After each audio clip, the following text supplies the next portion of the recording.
It's 6 a.m. in scenic Falls Village, Connecticut, and mist is still rising off the lake. For these Jewish farmers at the Isabella Friedman Retreat Center, it's time for the morning prayer service, Avodat Lev, the service of the heart. This morning, there's a special guest, Nigel Savage, founder and president of the Jewish environmental group Hazon. Jewish tradition comes alive when you engage with the physical world. The word Hazon means vision, and Savage's vision is to apply the values of his faith to caring for the earth through direct experience and through activism. Part of the challenge today is coping with all of the things that are wrong in the world, and also how amazing the world is and how do we put those pieces together. Fundamentally, we're trying to create a healthier and a more sustainable world for everybody, and a healthier and a more sustainable Jewish community. Hazon sponsors several environmental awareness campaigns and educational activities, including Adamah, a 3-month organic farming fellowship here in Connecticut for 20-somethings. Adamah means earth in Hebrew. It's a word used in the Genesis creation story. Adam was made from Adamah. Shamu Sadad directs the program. He says they cultivate both the soil and the soul here. Initially, many people didn't take Adamah seriously. It was a novelty, and people thought it was funny, and they'd make all the jokes. A Jewish person in the woods, a Jewish farmer, ha ha. But Sadeh says now more and more Jews are becoming concerned about food and sustainability. Adamah runs a community-supported agriculture project which delivers organic crops to local families and food banks. They also sell vegetables at markets, as well as their jams, goat's milk cheese, and their popular pickles. What makes your pickles more special than the ones I buy at the supermarket? I think our pickles are really very high quality. A lot of people really like our pickles because of what they support. Many of the fellows were drawn by the idea of learning more about nature and farming. Molly Zimmerman came as a fellow and stayed. She's now a field apprentice. It's honest work. We don't spray pesticides. We plant beneficial flowers so that beneficial insects can come and eat the pests that are eating our tomatoes. It does feel like a moral thing for me and just a more honest way of farming. I never imagined myself milking goats, but I love it. It's my favorite thing here. Many of these millennials were also drawn by the idea of having an intentionally Jewish experience. I wouldn't necessarily consider myself super religious, but more culturally Jewish. And I've been looking for a way to reconnect with that part of myself and Jewish community, and this is where it's at. I definitely found it here. Organizers say before coming here, many participants have been disengaged from Jewish institutions, but being here, spending time in nature, helps reconnect them to their faith. The spiritual experiences that I share with people happen just as much in the field when I'm working or when I'm milking goats as they do in a service. There's just a lot of room for joy and gratitude and excitement. You're holding a seed in your hand that you know in however many months will grow into an onion, and it's just like the miracle. It's unbelievable.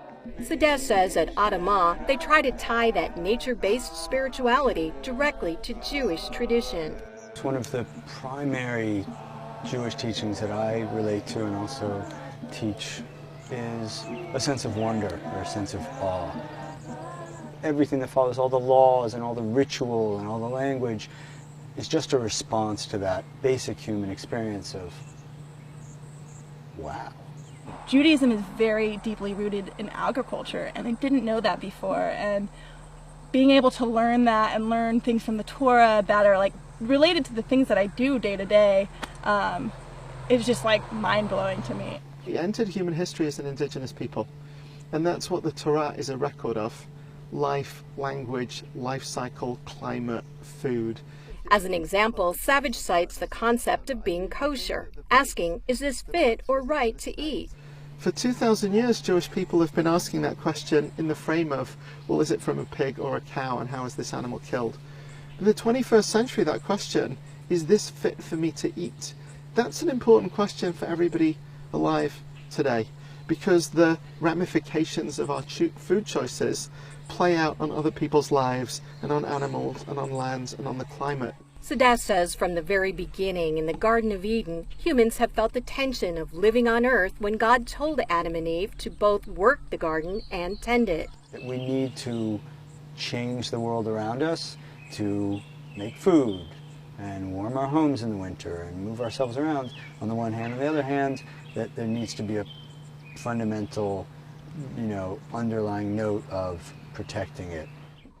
Hazon and Adama urge individuals to examine how their actions can play a role in making the planet more sustainable for the future. Words like sustainability out in the world have become very abstract. Sometimes I think people use it just to mean like less bad, But actually what sustainable means is it's a cycle that could keep going forever, and here that's not an abstract idea, it's a very, very direct thing.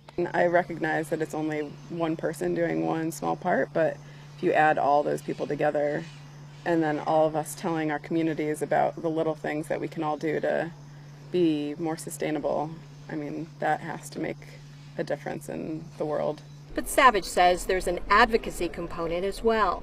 In July, he and other faith leaders were invited to a climate change meeting in Paris, organized by the President of France. There, people of faith were urged to speak out about climate change in advance of a major United Nations meeting on the issue later this fall. Savage praised Pope Francis for calling climate change a moral issue in his recent encyclical. He was really challenging all of us to slow down a little bit and to think about the consequences of our actions and to figure out how we can be our best selves in a world that truly needs everybody to be our best selves in order not to really make a mess of things. Savage believes Pope Francis has helped re-energize Jewish environmentalism. He says climate change will be a key topic in many synagogues during the high holidays, which fall around the Pope's visit to the U.S. On the day of Yom Kippur, the Pope is going to be at the White House. The next morning, he's going to be speaking to both houses of Congress. And the day after that, he's going to be in New York to address the United Nations. And so, and in Jewish language, he's going to be speaking about tshuva, which means not merely repentance, but returning to our best selves. And with all the warnings about the potentially catastrophic implications of climate change, Savage believes Jews have another contribution to make as well.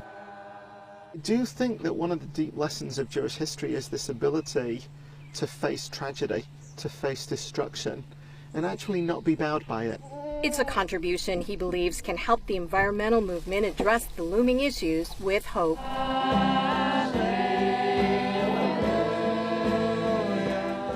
I'm Kim Lawton in Falls Village, Connecticut.